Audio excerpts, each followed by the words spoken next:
The broadcast. And we are live. Let's see. Let's wait for a couple people to join us. Mm-hmm. Do you see it on the YouTube? Yep, I do now. Pops up. There he is. There she is. I do see it. Waiting for the chat to get active. What's going on, John? John Mara in the chat, the owner of the New York Giants. I love how there's just so many different people now. There's multiple Dave Gettlemans. There's a couple Johns. There's a couple Empire Maros. There's a couple of here, a couple of this, a couple of that. And it's pretty funny because I can't figure out what if one day Dave Gettleman's I actually was one of those Twitter accounts and he was just trolling us the whole time. Imagine if he's the one that's on Twitter that always talks in the always types in the Boston accent. I love that guy. He's so funny. And see, I don't know how they do this, but can you just put your location as anything? Because it always says his location is Quest Diagnostics. I'm pretty sure you can put it as anything. You could just put it. It's always so funny to me. I'm like, if you can't do that, he's literally this guy lives at Quest Diagnostics. Could you imagine it was just a trainer who works there and he's impersonating Dave Gettleman on Twitter? Like a Giants training staff member. That'd be so funny. It would be funny. But let me drop this the link for the folks on Twitter. Yes, and sir. Then we'll get started. Let's get active. Yes, sir. Yes, sir. On the pregame show. I think we got a really solid chance today. I'm picking us to win. I'm hoping that we do. We'll see though. I don't want to get overconfident. That's my only fear. That's my only worry. Yeah, it always ends up we get overconfident as Giants fans, and then it just slaps us in the face every time, right? Yes, usually. Usually, I mean, in the past couple of years, how confident could we really be? You know, just with the Giants would pull off an improbable win, and then we'd be like, oh, they're turning the corner, and then suddenly they would go back to normal. But I think this defense is different, right? I think this defense is actually one that's going to be consistent. You know, we're in recent years we've seen they'll have a decent game and then they'll just collapse for the rest of the season. I think this is a game that this is a unit that we're okay, I think every week they're going to be doing well. And Kevin Clark, what's going on, my man? Is Daniel Jones held back in any way? Do we think? I think that we should expect to see a little bit of Colt McCoy, honestly, see a little bit of Colt mixed in there. No. I think so. I think so. No. I think they're gonna try and take some of the pressure off of him because. Do we really think he can play a full game right now? Yes, after having completely. Intermediate practices? They wouldn't be starting him if he couldn't. Joe Judge would not put this guy out there unless he felt 100% confident that we would see Daniel Jones the whole game. Dude, they only have 2 quarterbacks on the roster. If they had any worries about Daniel Jones, they would have had a third come up on the roster with them. They've only got 2. Yeah. It's Daniel Jones or Colt McCoy, and there's no way it's going to be both unless it absolutely has to be. There's no way, dude. And I don't think he's going to be held back. I think that the Giants are going to let him play his game because they said, Joe Judge said he doesn't want him out there if he can't make a play based on instincts. And if his instincts go off and his hamstring doesn't allow him to make a play, then he doesn't want him out there. He wants him to be able to make all the plays that he can. And he's out there, so I'm expecting him to be able to make all of those plays. And I think Joe Judge is fully confident that he's healthy and ready to go. I don't expect him to do a lot of read options and zone reads and all that, but I expect him to throw some Danny dimes. Yeah, absolutely. What's up, Daniel? And Mike McCarthy, you imposter. What are you doing here, sir? Go back to the Cowboys and blaming your players for things that are your fault. And I love it. The Dallas actually just committed. Apparently they're committed to Mike McCarthy for another year. So as Giants fans, I'm extremely happy about that. And Michael, there are reports say that he shouldn't be held back in any form. Don't know how much truth that is though. Game day, Eric, let's go. I am super hyped for game day. We had a huge win last week in Seattle. And man, Anthony and I spent all week. I have never done so much film review in my life. This past week, and we looked at Carter Coughlin. Anthony looked at Leonard Williams. We looked at James Bradbury. We looked at Jabril Peppers and Logan Ryan and Darnay Holmes on a very detailed level with some serious professionals. And guys, if you have any questions about those players specifically and what we should expect to see from them, now's the time to drop it because we have so much information on them from last week. And Russell Wilson and Kyler Murray are similar quarterbacks. I would say Kyler's more athletic, better at running the football, but he only has 61 rushing yards the last 3 weeks. So I don't really expect him to be running the ball very much, Yeah, Anthony, do it. They're back, dude. They're back. If anybody who's confused by someone asking me to fart in the chat, we were both on the Entertainers live stream last night, and I got harassed for about an hour by his chat, and I think that's what this is. So that was pretty funny. But anyway, what were we talking about? I totally just lost my. Oh, also I want to mention we were just talking about how people were doing the imposter things, and then of course Mike McCarthy came in here, which I think is pretty funny. I think that's pretty good. And then you mentioned a few players. I want to also mention Darnay Holmes is out today. I think that's kind of a big blow to this Giants defense. I think Darnay Holmes has been really good. But what it means to me, we're going to see a lot of Xavier McKinney, and that's really exciting for me. I think that Xavier McKinney is actually a player who can play in the slot and play a lot of man coverage from the slot. So I'm excited for that. Yeah. Actually, I completely agree with you. And a beat reporter or something said, they're going to have more, who was it? Like Blake Martinez filling in for Darnay Holmes. And I was like, what are you talking about? What are you talking about? Yeah, I was like, what are you talking about? So here's the deal. And I agree with Anthony here. Xavier McKinney only has 11 reps. And, thanks, Everts, for subscribing. So much love. We're working really hard here to provide elite level content for you guys. We're going to keep doing it. It's not stopping. It's only going to get better. So much appreciated to everyone that subscribed. In this Fireside Giants community, we are building. It's going to be awesome. Only going to get better. So really, really much love to you guys. But for Xavier McKinney, I want to see what he's made of too, Eric. I really do, because he's only had 11 reps the past 2 weeks. Yeah. Only 11 reps the past 2 weeks. So, he's a guy that we want to see, fill in for Darnay Holmes and play well. And Xavier McKinney is a guy the Giants also see as a potential replacement for Logan Ryan if they let Ryan leave in free agency. And this is something that we spoke with Brian Walker. He's the guy who trains Darnay Holmes, trains Jabril Peppers, and, he runs D-backs Academy. So he works with a lot of professionals and wide receivers too. So, he told us about, Xavier McKinney and what he thinks. You can't make me laugh this much. 200 people and Anthony's going to twerk. So make it happen, guys. I want to see this too. That would be golden if I could record that and then use that as blackmail down the road. But Michael, I do think Xavier McKinney is going to see a lot more reps. I'm expecting somewhere in the 15 to 25 rep range, which is a massive bump from the 6 he had last week. So they're going to need him, right? They're going to need him, to fill that role. But my question for Anthony is, do you think he can really hold up as a slot corner? I don't think he can really be as quality as Darnay Holmes has showed the last couple of weeks, especially since shutting down Tyler Lockett. Do you think that he can, replicate that kind of quality? What can we expect from there? Do you think they'll use a rotational approach? I do think there will be some sort of rotation. I don't think Xavier McKinney is going to start there and play every single snap at slot cornerback. But I do believe that Xavier McKinney is going to spend most of his time at slot cornerback, and I think that he's going to do an excellent job, because when I watched him on film, I saw him play a lot of strong safety in the box, and then I saw him slide into the slot a lot. I know there was a game specifically against Texas A&M where the slot cornerback was completely tearing up Alabama, and then they moved Xavier McKinney into the slot. Slot cornerback was gone for the rest of the game. He was completely locked down. Mm-hmm. McKinney just handled him, and that was really cool. And that made me think, this is a versatile piece that we can put all over the place. So I'm pretty confident in Xavier McKinney. If he gets a lot of reps today, I think he's going to show out, and he's going to play really well from the slot. Absolutely. And Mike Nixon, my guy, thank you so much for the support. Who on the offense is your guy's key to victory? I think it's Evan Ingram, because Daniel Jones loves to go to him. If he eliminates the stupid plays, I think he can have a big game. And you nailed it on the head, the stupid plays. That's the thing that we keep talking about.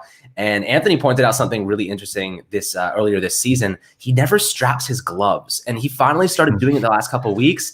And he started to eliminate some of those drops and those bad plays. Last week, Anthony will harp on this one. The drop that he had was actually a really bad throw from Colt McCoy, back shoulder. After diving into a little bit more, maybe he could have made a better play on it, but it went right through his hands and obviously turned into an interception. And those are the type of turnovers that those happen. And you're like, as a Giants fan, oh, we're screwed. We're screwed. This is the turning point. We're not coming back from this. But for the most part, the Giants bounced back in a massive way, and the defense looked phenomenal. But as for the guy, the key to victory this week, I would have to say, I think if Daniel Jones is playing, I think it's going to be Wayne Gallman. I think it's going to be Wayne Gallman running the ball. 135 rushing yards last week, 8.4 yards per carry. I've memorized these numbers because of how awesome they are. The Giants' offense has been running the ball so well, 4 consecutive games with 140 plus rushing yards, and I think 7 games consecutive with 100 rushing yards or more. And that was without Daniel Jones last week. So it's pretty impressive to see what they've been doing in the run game. So I expect a lot more of that. But Anthony, my friend, who do you think is going to be the key on offense? And again, thank Mike for the amazing generosity. Yeah, thanks, Mike. We really appreciate it. You're actually the first person to ever donate to our stream, so that's really awesome. We really do appreciate that. And for me, the key on offense, the offensive line.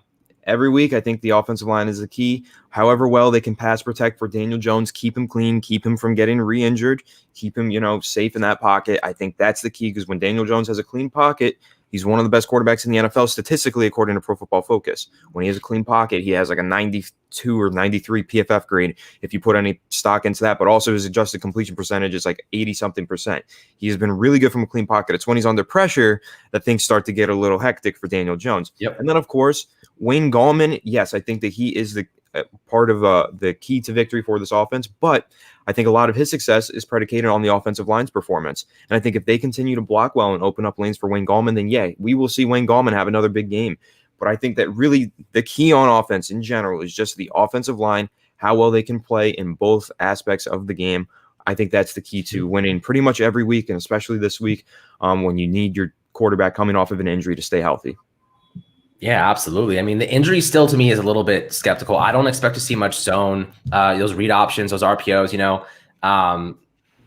yeah, and then seriously, it's really crazy. Jerry Sandusky. Kind of funny. But not really, because that's not funny. The parody accounts just never stop, dude.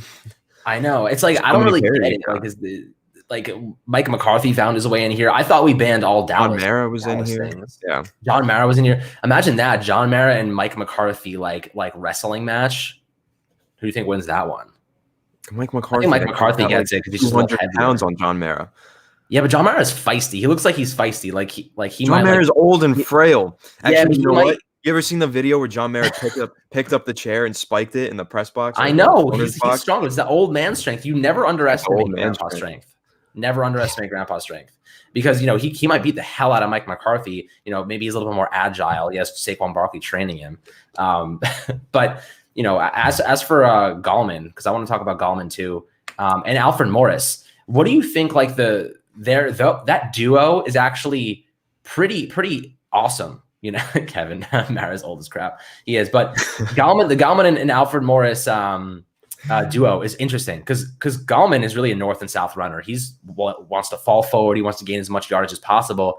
And Alfred Morris is like a change of pace back for them. He's like a slower guy that he kind of just waiting for blocks to open up and holes to open up, and he just kind of waits for those things to happen.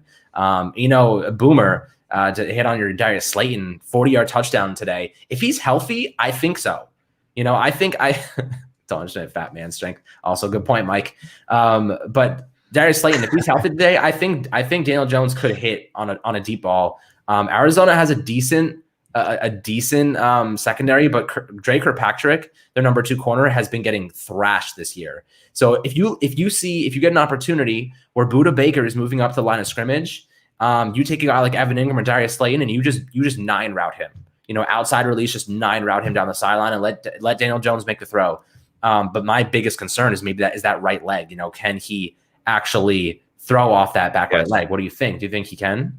Absolutely, dude. He wouldn't be in the lineup if he couldn't. Daniel Jones's biggest strength is his deep balls. They wouldn't put him in the lineup if he just didn't have the ability to throw those deep balls. It's such a huge part of their offense. I know that they don't really throw a lot of deep balls, but when they do, it's a very calculated timing when they throw those deep balls, and it's part of the game plan. They're not going to sacrifice their game plan. They're going to play their game, and I think Jones is going to throw a nice deep ball, whether that be to Slayton, like Boomer Gaming said, or whether it be to Engram or Shepard. He's going to hit on a deep ball today. I'm fully confident in that. And if he doesn't, then that would be really awkward, and it would probably mean that he's not very healthy, and the Giants probably aren't going to play very well, because I do think that he's going to be fully part of their game plan like he is on any other week.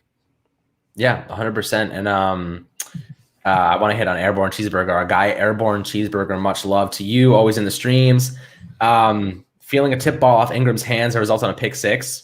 Honestly, every week that almost happens, and then a 75-yard touchdown to Ingram. And that's the polarizing nature of Evan Ingram, though. He'll drop a pass and then result in interception or fumble, and then very next play up for the offense is a 75-yard gain or 60-yard gain to Evan Ingram down the sideline. That's what he brings in. Like, you can make the argument that his negative plays outweigh his positive ones. This season they have. But if he can get rid of those things, man, if he can get rid of those bad plays, he's easily a top 3 tight end in the NFL, in my opinion. It's a big if. Okay, I want to mention, Michael mentioned earlier, Andy Isabella isn't playing. Does that affect us at all? I don't think it's going to be a huge impact on the Cardinals offense, but Andy Isabella also does occasionally go out there and really stretch the field as a deep threat. That guy is fast. So I don't think it totally affects us because I don't think he's really out there that often. He's not a huge part of the game plan. I think, they really prioritize getting the ball to DeAndre Hopkins more than anything. So I don't think it's a huge deal, but I'm sure the Cardinals are going to think that it's a little bit of a problem. Then did I miss anything else? Okay. Yeah. Judge is not starting an injured quarterback. Andrew said, I completely agree. There's no way that Joe Judge would put Daniel Jones out there if he didn't fully believe that the dude was ready to play and was going to be able to play his full game. I totally believe that. Tim Decker asks, which player on either team do you think will have the biggest impact today? He says he thinks Sterling Shepard's going to go off today. I'd like to see that. I think, let me see. For the Cardinals, I'm going to say Kyler Murray. I think, whether he has a positive impact or a negative impact, right? Because it's all about shutting down Kyler Murray and preventing him from running the offense the way that he likes to do it. So I think that he's going to have the biggest impact for the Cardinals. Then for us, I'm going to say Andrew Thomas. He's been playing really well lately in both the run game and the passing game, run blocking and pass protection. He's been really good, and I think that he is going to be a big part of the Giants' success offensively if they have success on offense today. Yeah, and I want to see Andrew Thomas dominate Marcus Golden. Because Golden's a decent rusher. He can get some things done. I think he has a couple sacks this year. But Andrew Thomas, man, no pressures allowed last week. There's no sacks the last 5 weeks. He's been incredible. What more can you ask from your left tackle who started the season looking like he should have been a day 3 pick? So that's kind of like where we are at this point. He looks awesome. And, as for Ramin, talking about Matt Parrott, Cam Fleming had an awesome week last week, which is like he's one of those guys that like any given week he could lose you the game because he has like a bunch of penalties or whatnot, and then the next week he'll be fantastic. But at this point, I'd rather just see Matt Parrott at right tackle. I want to see him develop. I don't think Cam Fleming's here for the long term. Maybe they keep him as a rotational guy just in case. But I would rather see Matt Parrott starting every single week, getting that essential experience and rolling that over into 2021. But what do you think about that? Do you think Parrott gets to start this week, or they use that kind of rotation as they've been doing with like Lemieux and Will Hernandez? I don't expect him to start just because it's the Giants are doing that rotation, and Cam Fleming's coming off of his best game of the season. So let's keep that in mind. If he can continue to play at that level, then if it ain't broke, don't fix it, right? So keep Cam Fleming in there if he's going to play like he did last week, because he was really good. So, but also I love Matt Parrott. I'm a huge Matt Parrott fan. I have been since before he was even drafted by the Giants. I do want to see him as a starter on the offensive line by season's end. I think that he's proven it. I think he's shown that he's ready for it. But also, if Cam Fleming's playing well, you can't take the better guy out just to get a young guy in there, right? So, but for now, I'm going to say he's going to play probably 15 snaps, 20 snaps. That's usually what they do with him, right? They have him play 12 to 24 snaps or something, like 2-3 drives. So I think he'll get out there. I just don't think he's going to be out there a lot. And yeah, that's pretty much what I think about that. Okay. Well, I do want to talk about one matchup and one player for the Cardinals. Obviously, Nuke.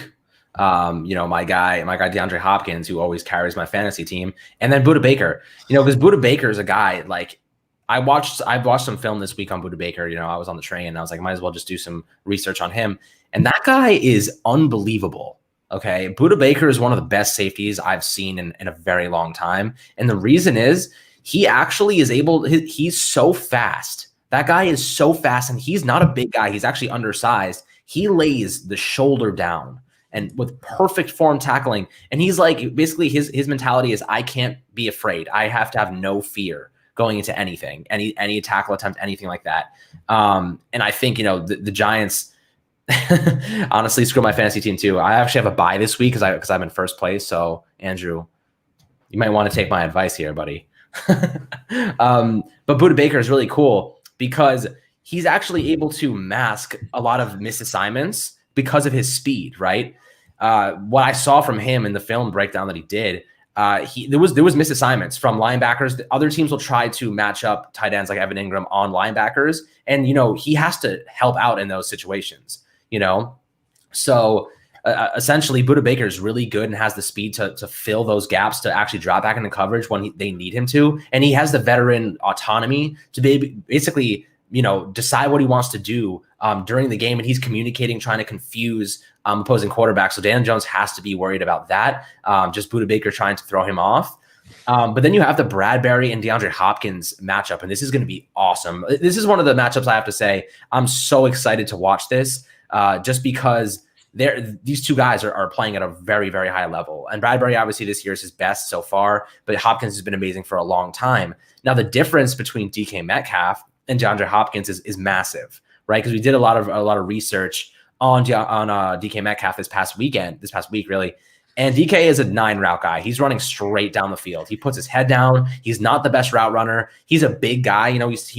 He's strong and he's big. So when he tries to chop, go into his break, he has to chop a lot. It takes him longer than a lot of other smaller wide receivers, more finesse wide receivers. It takes him longer to get into his break. So it allows guys like Bradbury to use this trail technique and really just stay on his hip and then get that inside leverage to try and make the throwing windows tighter for the quarterback. But when it comes to guys like DeAndre Hopkins, he's trying to utilize his route running ability to throw you off. Bradbury was giving these out routes to DK Metcalf all day last week because it was the only thing they could do. If they mitigated the big play, they could force turnovers. They could, hopefully the pass rush would get there, and they got the job done. But when it comes to DeAndre Hopkins, this is a guy, who's so good. He's so talented when it comes to running routes.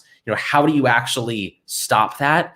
It's going to be really interesting to see because Bradbury is a fantastic corner, but I don't know if he is at that level to stop a guy like DeAndre Hopkins, especially with his elite route running ability. I think he is capable of doing it, but he's going to have a really good game. Anthony, what do you think about this matchup between Brad and Hopkins? I think DeAndre Hopkins is going to be on total lockdown today. I like that. Professional. James Bradbury is going to lock him down. James Bradbury's been phenomenal. I think that he's been great all season long, and I think he's really shut down nearly everybody he's gone up against. There's been a couple of times where some players have gotten the best of him, and if there's anybody who's going to get the best of him, it's probably DeAndre Hopkins, right? But it won't happen. I'm very confident. Who is more confusing, Ingram or Gettleman? That's the best question I've heard in weeks. That is a really good question. Polarizing? Who is more polarizing? Gettleman, who everyone wanted out. I think that people have really I think people have really started to come to Gettleman's defense now. I think people have really rallied around him just because of how much success the free agents have had this year in the draft class. So I think, most fans dislike Ingram more than they dislike Gettleman right now, but there is still that core group that hates Dave Gettleman and always will. So you never know. But more confusing, I'm going to say Ingram just because he'll make a one-handed catch, make it look like it's nothing, and then he will make a catch that he just can't make. He just drops it, goes straight through his hands, it hits him right on the forehead, and then falls incomplete. So I'd say he's the more confusing player just because he's got so much physical talent and athletic ability, but he just can't put it together for some reason. And then he does, and then he can't do it anymore. It's very weird. You're talking about Evan Ingram right now or Dave Gettleman? Am I talking about Dave Gettleman's elite athletic ability? Do you think that's what I'm talking about? Elite athletic. You think that Dave Gettleman has elite athletic ability? I feel like when I said elite athletic ability, you should have known who I was talking about. I think I was thrown off guard, just how ridiculous that was. Elite athletic ability for Dave Gettleman. I'm gonna have to go with a soft no for that one. A soft no. I don't know. I think Dave Gettleman probably runs like a 4.35 40-yard dash. It's pretty elite. What is that, a moped? Is it Dave on a moped while he's running this 40-yard dash? Because that sounds ridiculous. He's at least running at 840. 840. No, I think dude, come on. He's been around football for a while. He can run a nice 40. That doesn't mean he's fast. He could do it. He's fast at not talking to the media, right, Dave? right? He runs a 4.33. Dave just said he runs a 4.33. We got our answer. That's really impressive. Elite athletic ability. Anthony's not making fun of me. He has some wheels, right? Airborne. He does. Yeah. I mean, apparently so. But it's I actually do want to talk about Christian Kirk and Isaac Yiadom. Jordan, you mentioned that, and that's actually a really good question because Isaac Yiadom's been playing super well the last couple of weeks. But Christian Kirk is he's a good wide receiver. He's actually a decent red zone threat too. And they're expecting Larry Fitzgerald to be back, right? So, what do you do with Larry Fitzgerald? They're going to put him in the slot. Xavier McKinney on Larry Fitz. That's a little bit of a question mark for me. Not having Darnay Holmes is a massive, massive loss. Okay, I'll say if it's Fitzgerald out of the slot and Xavier McKinney's guarding him, I kind of like that. And here's why. Because, yeah, he's going up against somebody who's been really good for a really long time, a veteran in this league, who's a really solid player. And Larry Fitzgerald used to be one of the best receivers in the league, right? So I think iron sharpens iron in that aspect. Larry Fitzgerald still knows how to run some routes, but he's not like physically, imposing. He's not athletically elite like Dave Gettleman. He's not an elite athlete. So I don't think he's going to be just burning Xavier McKinney. I think Xavier McKinney is going to be able to just stay in front of him and just try and learn what his tendencies are from route running and how to defend certain routes. I think that would be a good experience for Xavier McKinney is what I'm trying to say. And I think even if Larry Fitzgerald gets a few receptions on him, I think that Xavier McKinney will be able to close out and make a good play on the ball, and he won't be able to give up any yards after catch. And I think that would be good just for Xavier McKinney's development, just to know, like, if that was a different receiver and I crashed down on that route, they're probably dropping that pass. It's just this guy doesn't drop any passes. So they probably would have dropped that pass because I made a good play, but it's Larry Fitzgerald, so you have to give him respect. So that's kind of my mindset there. I think that's actually a matchup that I like for Xavier McKinney. I think he'll win some, he'll lose some, but overall he'll gain a lot of confidence if he plays well against Larry Fitzgerald. That's a good breakdown. And what's up, AJ? How you doing? Rogue, John, Tim, Airborne, Andrew, just saying what's up in the chat real quick. How tall is Kyler for real? I call him Ant-Man, because I actually saw a really funny picture of him. But see, Ant-Man's imposing. He's not. Ant-Man's imposing. Yeah, Ant-Man is imposing. Have you watched Ant-Man? Have you seen the movie? Watched it. I can kick some ass. Paul Rudd kicks some ass. Kyler Murray's not kicking the Giants' ass. That's the thing, right? In Ant-Man, he does the little thing where he goes small and he becomes Ant-Man, and then he does this thing where he becomes huge and becomes Giant Man. It's literally Ant-Man versus Giant Man. Giant Man's going to win. The Giants are Giant Man this week. I don't know how you just came to that conclusion, but I'm going to go with it. I'm gonna go with that. I'm like a ginormous nerd. You know this. Like, I just love comic books. I thought you were just like a Star Wars guy, but apparently you know everything. Dude, I've got a solid Batman comic book collection. Like, I like comics. I'm quite the nerd. Star Wars is my main one, though. My main one is Star Wars. Imagine Kyler was like 7'2". Well, then he was just unstoppable because that dude. He's a massive guy. He's very accurate. Yeah, I mean, look, Kyler is a fantastic player, but he's not Russell Wilson. We have to remember that. He's not Russell Wilson, and he's not trying to get hit. He has that shoulder injury, that right shoulder injury on his throwing arm. He's not trying to take hits, and he's going to be, skeptical when running the ball because of that. So we have to estimate that, he's going to be throwing the ball more. And I think, you have to get bodies in front of him. That's the thing. And, shout out to Seismic Charges, Boba Fett. If you don't watch The Mandalorian, you really should. We make a lot of Star Wars references here, mainly because Anthony is that's half his references. It's like half my life. Star Wars is half my life. The other half is the Giants. You should have seen him the other day when they dropped. We were in the middle of a stream, and they dropped the new Star Wars movies, and I couldn't. This guy literally looked like he was about to explode, like he just had Chipotle or something. Yeah, it was really bad. They said my boy Hayden Christensen's coming back to play Anakin and Vader, and I almost lost it. It's pretty dope, actually. That's pretty cool. I'm super hyped. And also, everybody's talking about Kyler Murray's height in the chat. He is listed at 5'10", but in college, a lot of people listed him as 5'8". And then when he got to the NFL scouting combine, he did get officially measured as 5'10", but he also does have a little bit of tall hair, so they thought maybe that could have been why. But in college, he was listed at 5'8", so it was a little weird. He also had an extra 7 pounds of water weight at the combine. Combine numbers are a little iffy sometimes, but yeah, he is one of the shortest quarterbacks in the league regardless, and he's also just not built like big. You know, he's like very stocky and small, so it makes him look smaller than he probably is in height. You think so? Stocky and I think small. so. He's very stocky, dude. He's very like, stocky. Very stocky. Very He's stocky. just very stocky. He's very stocky. Okay. All right. He's like chicken stock.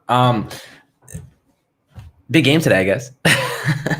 Yes, big game. No, but seriously, big game. What questions do you guys have? And Andrew, he was looking to become a baseball player. That's the big thing. I always wondered, why did he choose football? I know he was drafted in like the first round by the Oakland A's, I think. By the Oakland A's. Like top 5. Why do you go football over baseball? And the obvious answer is you get paid way more immediately. So the good move for him, why not play football for like 10 years? And then, he's like 30 years old and he can go play baseball and probably still be pretty good there. He's going to be athletic for a long time. Maybe his body's in shambles though, after playing football for 10 years. Probably. But I don't know, because if you watch Kyler Murray play, he's very good at protecting his body. He's the best in the league at protecting his body, only behind Russell Wilson, I think. So he never gets touched. I can't remember what the stat was, and there's no way I'd be able to find it because it was a while ago, but I saw a crazy statistic about how Kyler Murray like never gets touched when he runs the ball. He either always like goes down or goes out of bounds. It was like 90% of his rushing attempts he doesn't get touched or something crazy like that. I don't know. I'm throwing a random number out there, but it was like a very high number where he avoids contact at every opportunity. He just never gets touched when he's running the ball. It was pretty crazy. The Tebow business model, yeah. Except Tebow can't make the Mets, so even when the Mets were terrible, he was still fighting to get up there. So I think Kyler's a little bit more better at baseball than that. But Tim, great question. If Holmes isn't playing, wouldn't you think Logan Ryan plays more slot and McKinney plays safety, or all the way around? That's a really good question. And honestly, I think that they're going to have McKinney more so in the slot. I think they'll be rotating them though. It's kind of the good way to do it. They can have, let's say, Logan Ryan back in coverage and then move up to the line of scrimmage with Xavier McKinney, and they won't be able to tell who's covering that slot guy in zone coverage if they're playing like cover 2 or Tampa 2 defense. They can really help the just kind of fill those gaps, and they can confuse Kyler Murray at who's actually watching the slot position between Logan Ryan and Xavier McKinney. So I expect to see a rotation between those guys, but they've given Logan Ryan the autonomy to basically make his own decisions. In the secondary, you watch him, he has his body parallel to the sidelines, and it's allowed him to really move up and move backward very easily to try and confuse guys like Russell Wilson, Brandon Allen 2 weeks ago, and definitely Kyler today. They're not going to be able to figure out, what are the Giants defense doing? What is Logan Ryan doing? Is he dropping back into single high? Is he dropping back into 2-man coverage? Cover 2 or whatnot? Is he blitzing? Is he coming up against the run? Is he covering a zone in the middle of the field in soft zone? Like, what is he doing? How do you figure that out? And that's kind of the big thing, right?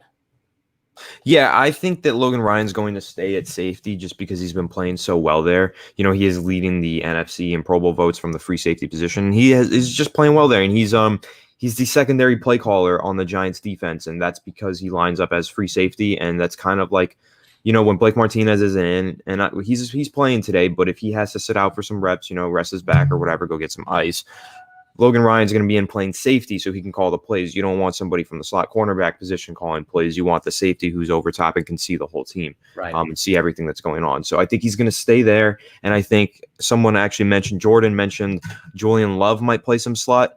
I could see that. I feel like Julian Love is sort of the forgotten man in this defense. He's really not. He's really been playing a lot. He's just been playing all over the place as, a depth piece, third safety on the field. But I could see him potentially moving into the slot for today's game a little bit. Maybe they rotate him in there, Xavier McKinney, and then Jaron Williams, I think is his name. Jaron Williams, they brought him up from the practice squad. He played slot for the team in training camp, so I think that we could see him out there a little bit, but probably not as much as we see McKinney. Love. And yeah, Logan Ryan, he does move around a lot. He'll be in the slot on some plays, but he's going to play primarily free safety, I expect. But I guess, who knows? We could be wrong. We don't have the coach's game plan. No one does. Patrick Graham's game plan is very complex, and you never know what you're going to get. So maybe we'll see Blake Martinez line up in the slot. I have no idea. We'll just see some crazy stuff, I'm sure. And then also to answer somebody else's question, I don't remember who asked it, but talking about who's playing the spy today, I expect to see a lot of Carter Coughlin QB spies. Yeah, Carter Coughlin, man. We did a lot of film review on Carter Coughlin this past week. I watched him for maybe like 5 hours, just Carter Coughlin. And man, I have to say, Dave Gettleman nailed this pick. And he's a 7th rounder, and he's starting for the Giants right now for the most part. He had a lot of reps last week, most of the entire season, mainly because they had Kyler Fackrell on IR. Obviously, Lorenzo Carter and Ocean Ximenez are out too. But Lorenzo Carter Coughlin, man, his ability to spy and use his elite speed. He's a 4.5 pass rusher, right? 40-yard dash pass rusher, which makes him extremely versatile. And we saw him line up in the 0 technique, 5 technique, outside linebacker. He did a lot of different things trying to confuse Russell Wilson. And that was the thing, man. If you can confuse a future Hall of Fame quarterback who has seen it all, you can do it to Kyler Murray. You can confuse Kyler Murray. Mm-hmm. And that's really what we're going for. Dave Gettleman really nailed, and I'm going to give him credit for this one because, like someone mentioned before, he's kind of polarizing. 2018, like one of the worst decisions I've seen. Obviously, in hindsight, with Saquon being injured so much, love Saquon to death. I think he's the best guy out there. Really, just exemplary person. But his injuries have really hurt the Giants, and they haven't gotten the value out of him that they wanted to. Dog. That's Teddy. He's saying hi to the stream today. What's up, Teddy? I'd bring my cat in here, but he's kind of not nice. Yeah, Teddy's a huge Giants fan. I actually, my cat is named Dave Gettleman. Yes, because he's annoying, and sometimes he's great, sometimes he's terrible. Can never tell. Any day he's different. Airborne Cheeseburger. What happened to Adrian Colbert? I know we claimed him, but he completely vanished. Not that he's good. He's just curious. He got injured, I'm pretty sure. He might be healthy now, but why fix something that's not broken? Why put him back in the lineup, especially because that has a good chance of breaking the lineup, doesn't it? He wasn't very good. The Alec Ogle trade was rough, extremely rough, Andrew. Yes. Dave Gettleman, you are definitely the hottest GM in the NFL right now. You are a beautiful, beautiful man. Nice dog. Thank you, Dave. I appreciate that. He is my best friend. Tim Decker says Dave Gettleman nailed. You're number 2, Alex. Dave Gettleman nailed 8 out of 10 picks this year. Really impressive. Extremely impressive. He had a great draft class this year, and he had a great free agent class. We have to give all the props in the world to Dave Gettleman, and kind of just, accept some of the mistakes he's made in the past and forgive him for them, and just really appreciate what he did this year. Because this year, the Giants feel like they're really turning things around, and I think a big part of that is because of what Dave Gettleman and Joe Judge did in collaboration together this offseason. Yeah, I mean, I've been one of the most harsh Dave Gettleman guys, along with everybody else in the fan base. There's not many people that stood by his side. You've been pretty positive. I've been trying to be, but the reality is, like, not many people stuck by Dave's side throughout this entire thing. Even after, the 2018 situation, looking back at it in hindsight. What's up, Jacob? Let's get this win. I'm hyped. And, now fast forward to 2020, and Dave Gettleman's doing really well. And I think that's mainly because of his partnership with Joe Judge and the coaching staff, right? Joe Judge, I think that they have Jordan just said. Yes, and Joe Judge and Patrick Graham, we trust. They should be on the dollar bill, and the $100 bill. We should just have the whole Giants coaching staff. We should have $1,000 bill that's really like a big dollar bill, and just this is like official by the U.S. government, and the entire Giants 2020 coaching staff is just on it. Also, I have to answer Dave Gettleman's question because he's asked me this twice now, and I forgot to answer it earlier. He says, Anthony, should I quit my GM job to take Evan Engram's spot and Darnay Holmes will play? I'm 6'4". Dave Gettleman's 6'4". I think he should totally go out there with his 4.33 speed in the 40-yard dash and play some tight end. I think that would be phenomenal. Thank you, Dave, for even offering to do that at this old age that you possess. I would love to see you go out there and play some tight end. I'm not sure if I want to see that.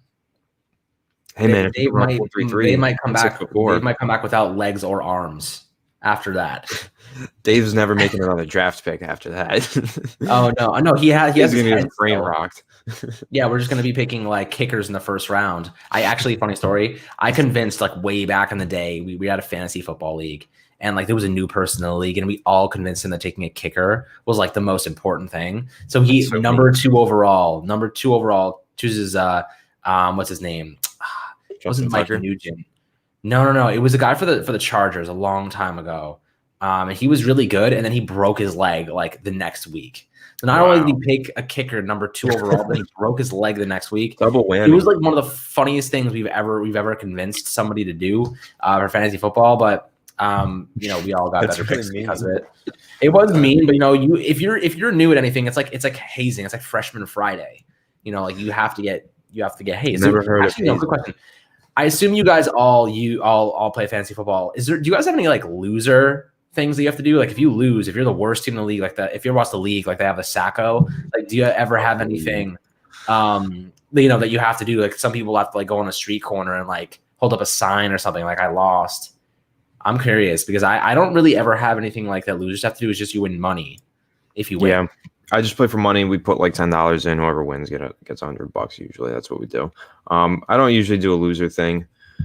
But also, Andrew, I want to respond to what Andrew said. If we start using Barkley more like Kamara and have Gallman be the Latavius Murray, I think that extends Barkley's career and keeps him efficient.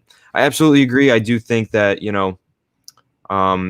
Barkley has been utilized incorrectly over the past 3 years. So I think that it would be pretty awesome to see him, in a Alvin Kamara role. I know Alex has said that 1,000 times, so that would be pretty cool. Throw eggs at the loser. That's pretty funny. I like that one. I enjoyed that one. Rogue, shout out to Rogue. No. Shout out to Rogue One. You are now Rogue One. You're no longer Rogue since you're a big Star Wars fan like me. You're now Rogue One. Leonard Williams is Boba Fett today, and Kyler is a TIE fighter pilot. About to drop seismic charges on the TIE fighters today. The Cardinals are the TIE fighters. The Giants are the Slave One. And boom, seismic charge, that beautiful noise that it makes. That's what we're going to be hearing all day long. Yeah, I actually really like that sound. But we got 4 minutes until game time, my friends. And I want to do, obviously our game score predictions. This is the big one. I want to see some love for the Giants because I think last week Anthony was the pessimist in this situation. I was the optimist, and we got the dub. Yes. Right? We got the dub. And I feel pretty good about this one because the Seattle Seahawks are a better opponent, and Cardinals on a 3-game losing streak. So I think that we have a pretty good chance of this game. I'm going with a Giants win. Defense comes up big again, shows that they are a top 5 unit in the league. Super disciplined. Patrick Graham kicks some ass. I'm going to go with 24-17 Giants. I'm going to go 28-21 New York Giants win the football game. I think the offense is actually going to play pretty well. I think the defense is going to have some clutch stops, especially on 3rd down. But I will be the pessimist again because I do think Giants fans – be wary, where a lot of us are getting kind of overconfident with last week's victory. It was a great win, but you can't get overconfident. The Cardinals are a pretty decent team. They got a great quarterback, great receiver, and a lot of good players defensively. And I actually am a fan of Cliff Kingsbury's offensive system. So be careful. Don't get too excited. Don't get overconfident. But, yeah, I do think the Giants are going to win. I think they have a nice head of steam here, picking up 4 victories in a row. I think they're going to make it 5. Can't wait. Let's go Giants. Let's go Giants. And thank you guys for tuning into the stream. Thanks, Mike, for the donation. Much appreciated. Much love to all the subscribers we have out there. We'll catch you guys in the next one after the game. Maybe we'll do it if they win. Maybe we'll do a post-game show. But, of course, thank you as always. And we'll catch you guys on the next one. Let's go Big Blue.